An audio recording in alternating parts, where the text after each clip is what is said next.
Good afternoon. Hope everyone had a happy Thanksgiving and took the opportunity to enjoy some downtime with your friends and family. As you all can see, we're quickly transitioning from Thanksgiving to the Christmas season here at the White House. This morning, the First Lady unveiled this year's decorations, and she personally selected and was involved in every detail. The theme, Time-Honored Traditions, was designed by Mrs. Trump to pay respect to 200 years of holiday traditions at the White House. During the month of December, the White House will host more than 100 open houses and numerous receptions, and more than 25,000 visitors will walk the halls taking part in public tours. Speaking of Christmas, the President is looking forward to the Senate bringing us another step closer to delivering a big, beautiful Christmas present to the American people in the form of massive tax relief. To that end, on Wednesday, the President will travel to St. Charles, Missouri to deliver an important address to the nation on the need for tax cuts and reforms. Unemployment is already at a 17-year low, wages are starting to raise, the stock market continues to hit all-time highs, and optimism is through the roof. Just imagine what's going to be possible when this plan passes. I think it will be a great lead into the Christmas season and something we can all be excited about. And with that, I will take your questions. Jeff. Sarah, is Director Mulvaney firmly in charge of the Consumer Financial Protection Agency today, or is there still a back and forth between him and Leandra English on who's actually the boss? Director Mulvaney has taken charge of that agency, and he has the full cooperation of the staff, and appeared there this morning, and things went very well on his first day over at CFPB. How did he handle that power struggle when he arrived there? I think that the legal outline shows very clearly who is in charge of that agency, and both he and the White House, as well as the general counsel for CFPB, who was appointed by Condrey, said that he has the legal standing to be there and serve as the director, and we all agree with that, and again, feel very confident in moving forward. Cecilia? Why not just fire Leandra English? Look, she's still the deputy director and has a legal standing in that capacity, but not as the director. And do you believe, does this White House agree with Mick Mulvaney when he called this agency a joke? Look, we think that a lot of the past practices under the previous director and under the previous administration were used more to advance political ambitions and not about protecting American consumers, which is what that's supposed to be, and our goal is to make sure we get back to that. Matthew. Thanks, Sarah. Does the president still accept the authenticity of the Access Hollywood tape that he apologized for during the campaign? Look, the president addressed this. This was litigated and certainly answered during the election by the overwhelming support for the president and the fact that he's sitting here in the Oval Office today. He's made his position on that clear at that time, as have the American people in his support of him. So John he Decker. apologized for it, which would seem to acknowledge its authenticity, and that position hasn't changed? No, like I just said, the president hasn't changed his position. I think if anything that the president questions, it's the media's reporting on that accuracy. John? Thanks a lot, Sarah. Just two questions on the CFPB. The first one has to do with whether or not you would like the courts to clear up any confusion as to who is in control of the CFPB. Of course, the lawsuit has been filed. We'd like that case to be, a ruling on that case to be decided very quickly. Look, of course we're aware that a lawsuit's been filed, but we're also aware that the law is extremely clear and that Director Mulvaney is the acting director here, as has been outlined by the counsel's office, by the Department of Justice, and as I said before, CFPB's own general counsel, which was appointed by Condrey. So I think that everybody is in full agreement that he's the director of this office. Trey? Sorry, John. Let me just jump around. How do you envision the agency operating under Director Mulvaney? Much better than it has in the past. In what way? What are the functions of the agency? Like I said, we're not going to put political ambitions as the #1 priority. We're going to make sure that the consumers are actually being protected, which is what the agency was created for. Trey? Thanks, Sarah. On the Senate race in Alabama, does President Trump plan to campaign for Roy Moore? The president is not planning any trip to Alabama at this time, and frankly, his schedule doesn't permit him doing anything between now and Election Day. Over the weekend, the president weighed in about this race on Twitter. Does the president does he have plans to continue his campaign against the Democrat in Alabama, Doug Jones? Look, I'm not going to get into a back and forth from the podium. As you know, I've declined that opportunity many times. But I can tell you that the president obviously wants people who support his agenda, and certainly wants people that are looking to make America better, to improve our education system, to grow our economy, to continue to fight against ISIS, continue growing the economy. Those are the president's priorities, and he wants people in place that are going to help and support those priorities. Jonathan. Sarah, at the event that the president just did with the Navajo Code Talkers, he referred to Pocahontas being in the Senate. Why did he feel the need to say something that is offensive to many people while honoring the Navajo Code Talkers, these genuine American I think heroes? what most people find offensive is Senator Warren lying about her heritage to advance her career. Now, she said it was a Stephen. racial slur. She said it was a racial slur. What is your response to that? I think that's a ridiculous response. Let me Stephen. just follow up with that, because the president was speaking at an event to honor members of the greatest generation, people who fought in World War II, who are in their 80s and 90s now. And the moment had many people online asking whether the president lacks decency. What's your response to that notion? Look, I think the president certainly finds an extreme amount of value and respect for these individuals, which is why he brought them and invited them to come to the White House and spent time with them, recognizing them and honoring them today. So I think he is constantly showing ways to honor those individuals, and he invited them here at the White House today to meet with them and to also remind everybody about what the historic role that they played many years ago. Kristen. Why is it appropriate for the president to use a racial slur in any context? I don't believe that it is appropriate for him to make a racial slur Feel or as though anybody this else. is a racial slur, so why is it appropriate for him to use I think, that? like I said, I don't think that it is, and I don't think that was certainly not the president's intent. Does he see I think, political again, like I value said, I in think the more offensive, the most offensive calling thing. people out racially? I'm sorry? Does he see political value in calling people out racially? Why use that term? Look, I think that Senator Warren was very offensive when she lied about something specifically to advance her career. I don't understand why no one's asking about that question and why that isn't constantly covered. See, You committed me to on Syria.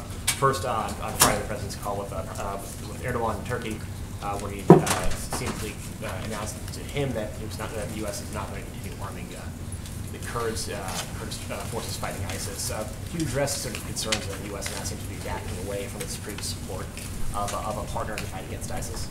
No, look, once we started winning the campaign against ISIS, the plan and part of the process is to always wind down support for certain groups. Now that we're continuing to crush the physical caliphate, that we're in a position to stop providing military equipment to certain groups, but that doesn't mean stopping all support of those individual groups. But that was the whole purpose, was to help defeat ISIS. We're making massive progress in that front, and once that was moved forward, that was always been the plan, and that hasn't changed. Quickly on Syria, is it still a policy of the United States that Assad must go, or is there a sort of more of a containment policy sort of emerging out of the White House? We don't have any changes in our position at this time. Jeff?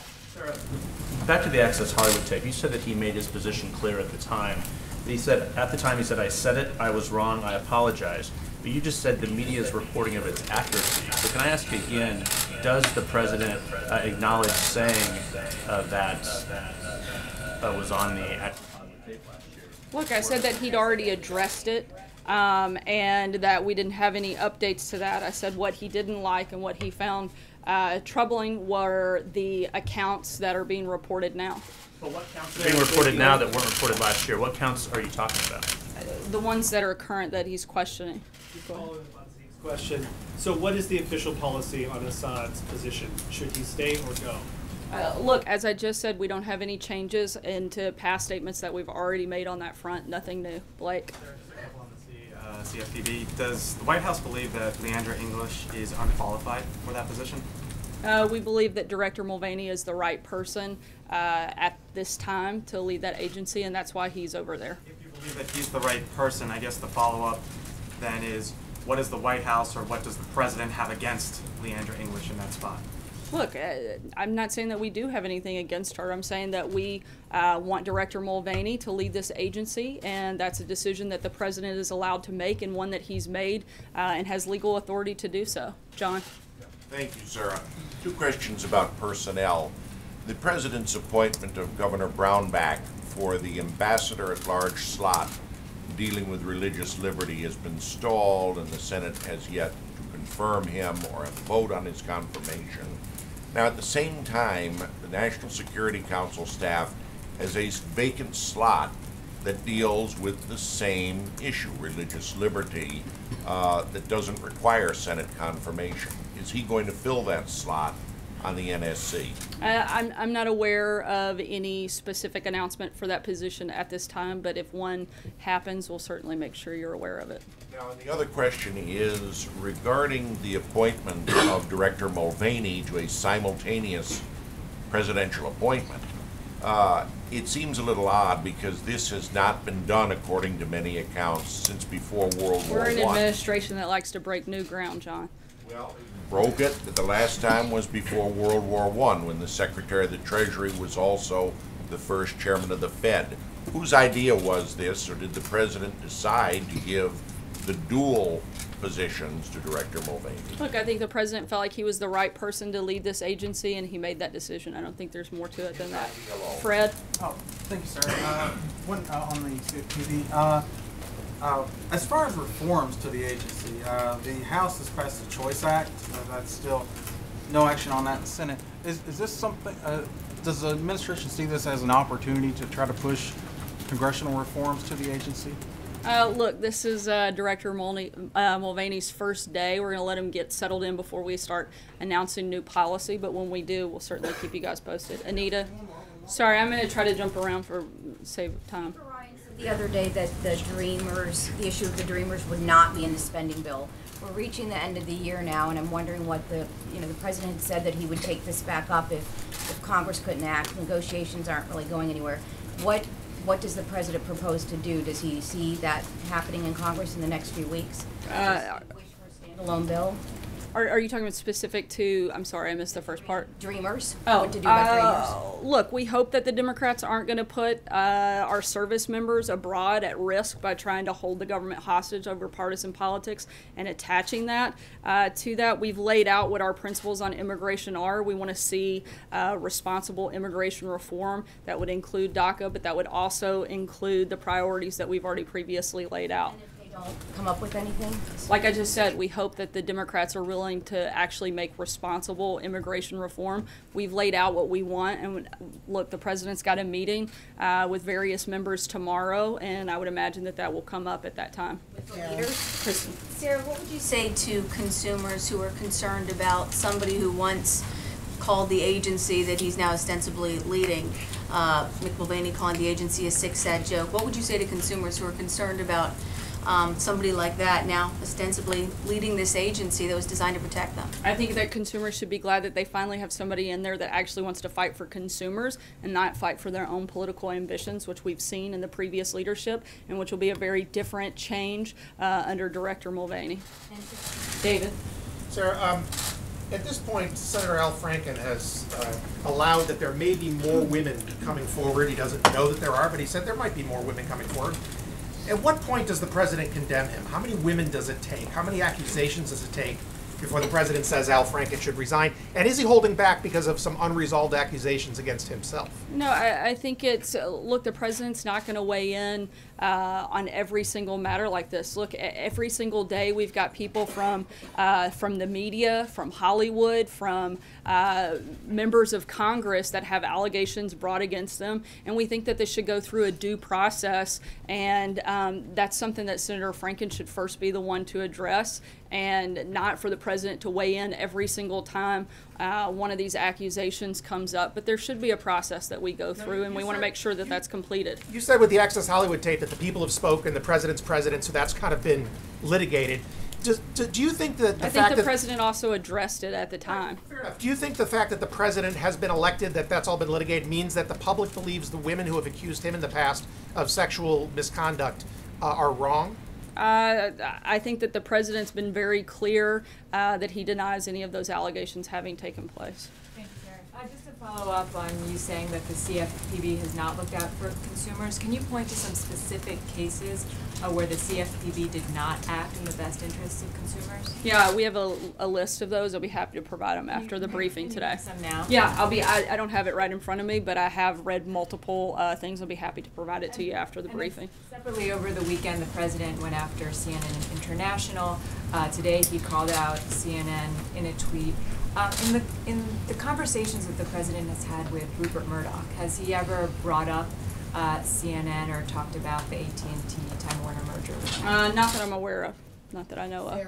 I'll take one last question. Veronica. Sarah, thank you. The last time the president met with congressional leaders, he surprised a lot of people making the deal, if you will, with, he came out and said Chuck and Nancy. It seemed to take Republicans by surprise.